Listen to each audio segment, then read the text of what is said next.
800 hours, Philippine Sea. The morning sun burns bright over the vast metallic blue expanse of the ocean.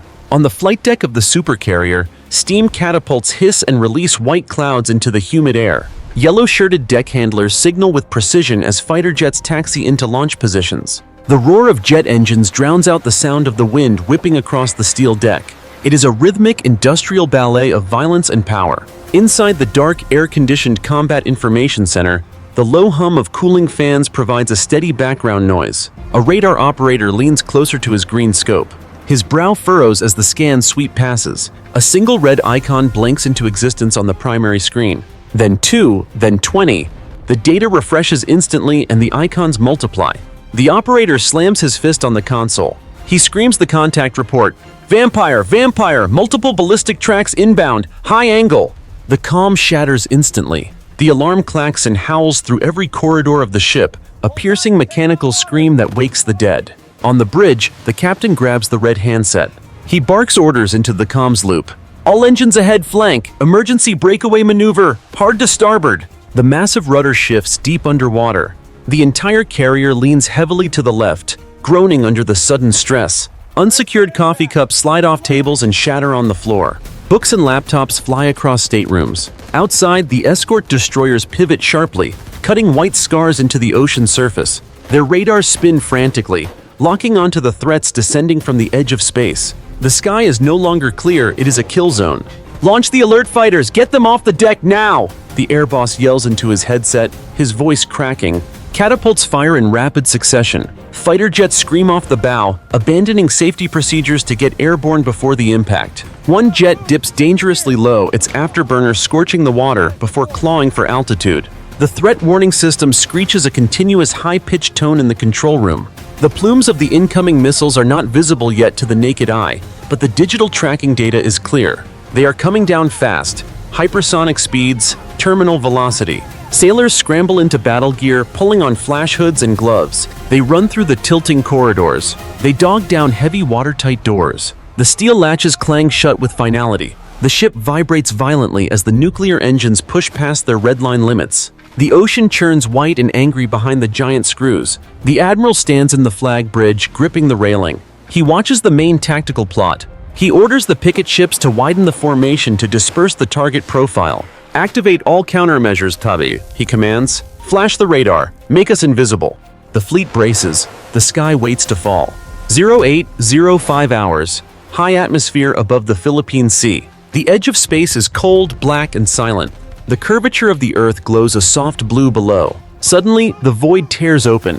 A cluster of heavy ballistic re-entry vehicles detaches from the spent booster stage. The metal cones spin to stabilize. Nitrogen thrusters fire in sharp, silent bursts. They tip their noses toward the ocean. Gravity grabs them. They accelerate instantly. The friction of the atmosphere ignites the heat shields. The warheads turn from dull gray to glowing cherry red, then to blinding white. They streak across the sky like angry meteors. The air around them ionizes into plasma. They tear a hole through the stratosphere, leaving twisted trails of smoke in the upper air. The sound does not reach the ground yet. Only the light signals the coming destruction.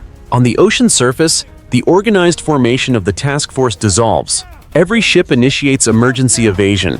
The massive destroyers heel over, their propellers churning the water into white foam. They cut sharp zigzags, their wakes crossing and tangling. Engines scream at maximum revolutions. All emitters active, burn the sensors, the electronic warfare officer screams. His hands fly across the keyboard. Powerful jammers blast microwave energy into the sky. The electromagnetic spectrum floods with white noise. The fleet screams electronically, trying to blind the robotic eyes of the falling missiles. Mortars on the decks of the frigates and destroyers cough rhythmically. Thump, thump, thump. Canisters launch into the air and burst open. Clouds of aluminized glass fibers explode outward.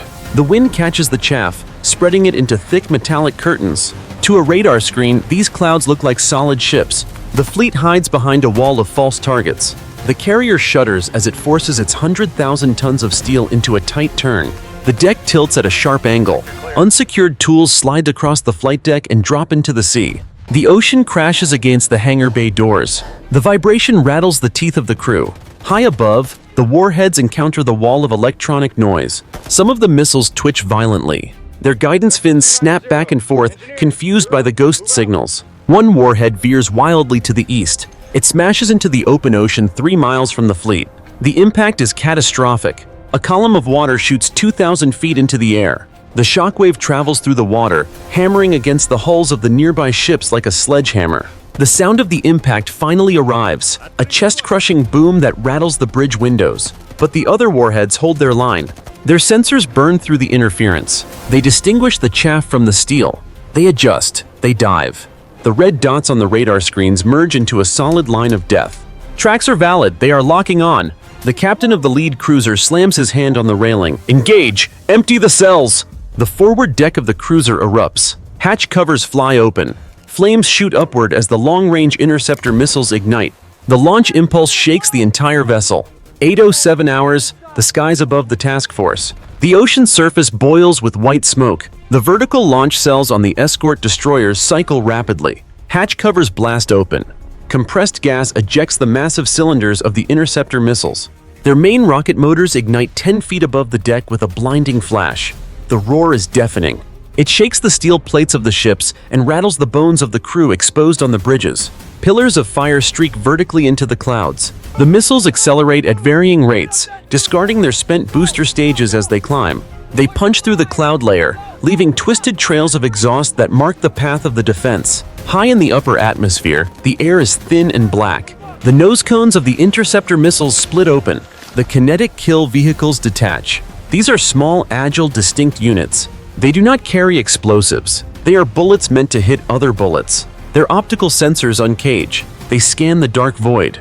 They lock onto the glowing heat signatures of the incoming enemy warheads. The closure rate is thousands of miles per hour. The kill vehicles fire lateral thrusters. They jerk sideways, adjusting their path by mere inches. Impact.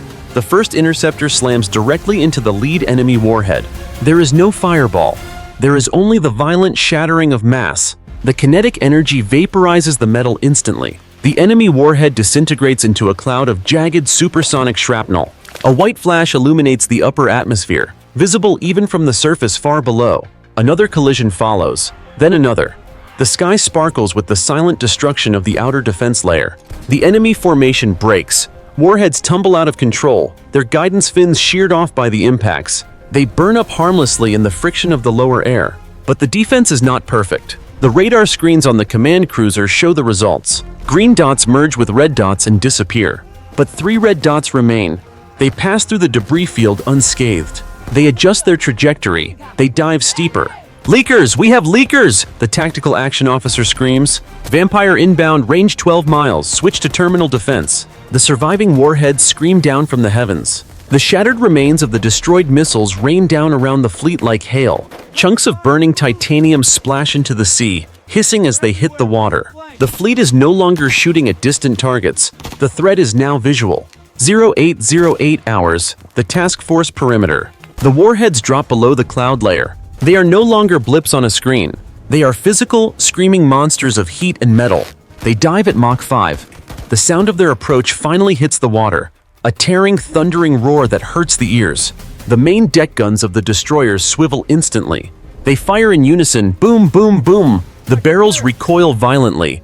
Black bursts of flak fill the sky directly in the path of the falling weapons. The air turns into a wall of flying steel splinters. One warhead clips a piece of shrapnel. It destabilizes, it tumbles end over end. The aerodynamic forces rip it apart.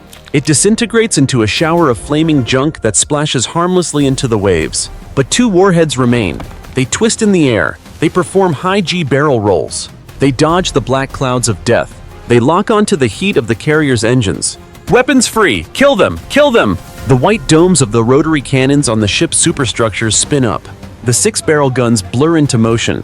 A solid stream of tungsten bullets spews upward. The sound is not a rattle.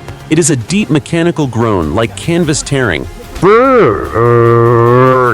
Thousands of rounds per minute flood the air.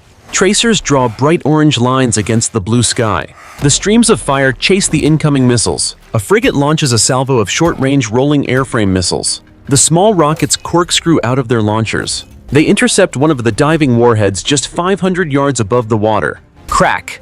The explosion is blinding. The shockwave slaps the ocean surface flat. The frigate disappears momentarily behind a curtain of spray and smoke. The final warhead ignores the chaos. It weaves through the tracers. It dives past the frigate. It has one target, the carrier. 0808 hours, the task force perimeter. The warheads drop below the cloud layer. They are no longer blips on a screen. They are physical, screaming monsters of heat and metal. They dive at Mach 5. The sound of their approach finally hits the water, a tearing, thundering roar that hurts the ears. The main deck guns of the destroyers swivel instantly.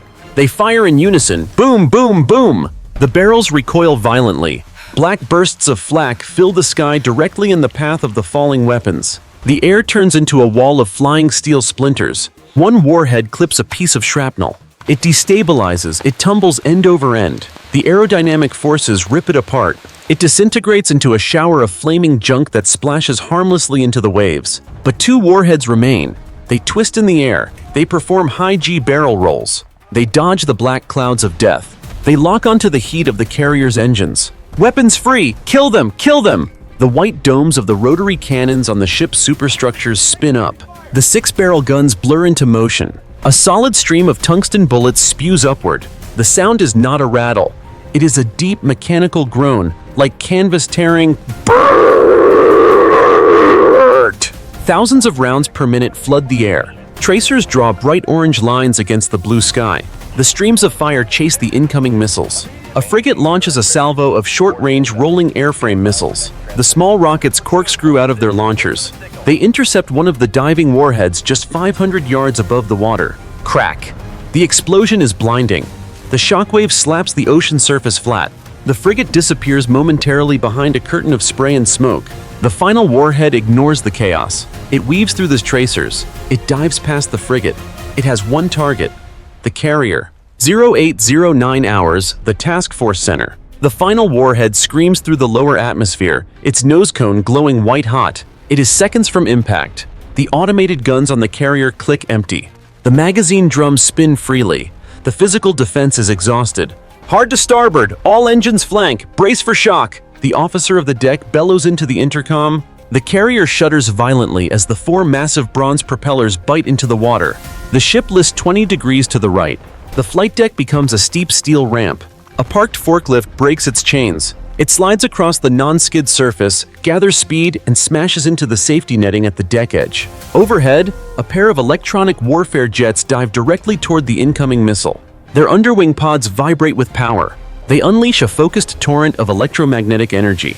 They blast the missile's radar seeker with blinding white noise. On the ship's mast, the primary jamming arrays swivel.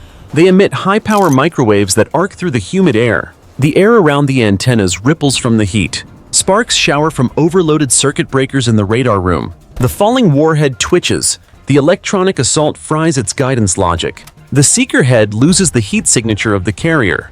It sees only a wall of static. The guidance fins snap violently, trying to reacquire a target.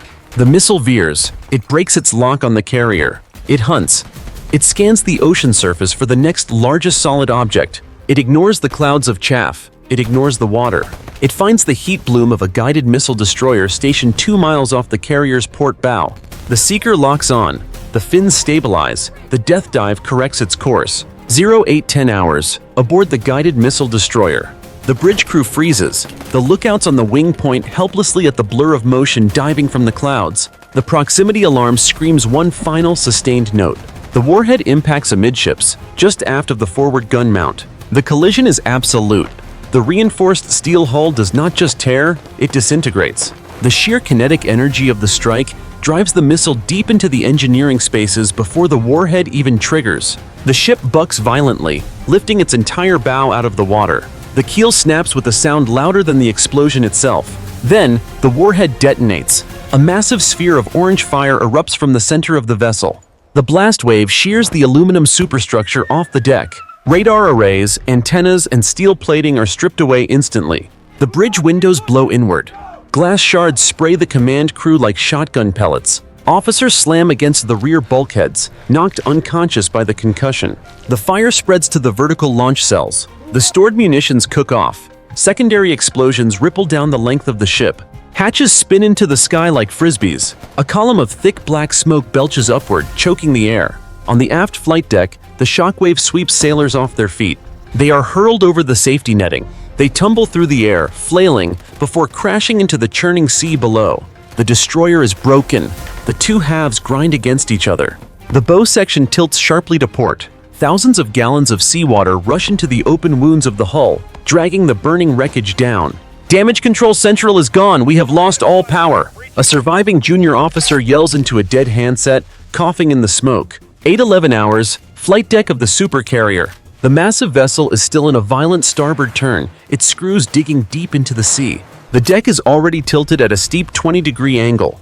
The horizon is a diagonal line. Suddenly, the ocean erupts alongside the hull. Two warheads, blinded by the jamming suites, miss the ship but slam into the water just 400 yards off the starboard beam. They hit the surface at hypersonic speed.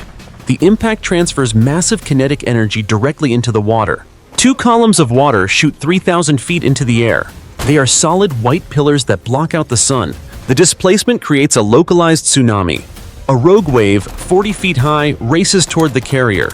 It slams into the steel hull. The sound is like a hammer striking an anvil. The carrier lurches violently to port. The deck angle increases instantly. The non-skid surface becomes a slide. "Watch out! Chains breaking!" a yellow shirt screams. The heavy steel tie-down chains on a parked fighter jet snap under the strain. The metal links whip through the air like bullets. One link strikes a fuel handler in the helmet, knocking him flat. The $40 million jet slides freely across the wet deck. It gathers speed, it spins. Its landing gear screeches against the steel. It smashes through the safety railing. It tips over the edge and plummets 60 feet down into the churning white water. It disappears instantly. Deck crew scramble on their hands and knees, grabbing pad eyes and tie-down points to stop their slide. A tractor skids past them, tumbling over the side. The wall of water from the splashdown collapses onto the flight deck. Thousands of tons of seawater crash down on the exposed crew. It sweeps them across the deck. Men and women tumble like rag dolls, choking on salt water, their vests inflating as they wash into the catwalks. The air boss slams against the glass of the control tower. He looks down. The deck is a chaotic river of foam, debris, and sliding metal. 0812 hours, forward berthing compartments, supercarrier. The underwater detonation of the final warhead sends a focused shockwave slamming into the port bow. The impact is not a thud. It is a deafening metallic shriek as steel plates grind against each other. The reinforced hull plating buckles inward. Rivets pop like gunshots, pinging off the interior bulkheads. Jagged shards of titanium shrapnel from the warhead casing tear through the outer skin of the ship. They slice through piping, electrical conduits, and bunks. A high-pressure jet of seawater sprays into the compartment.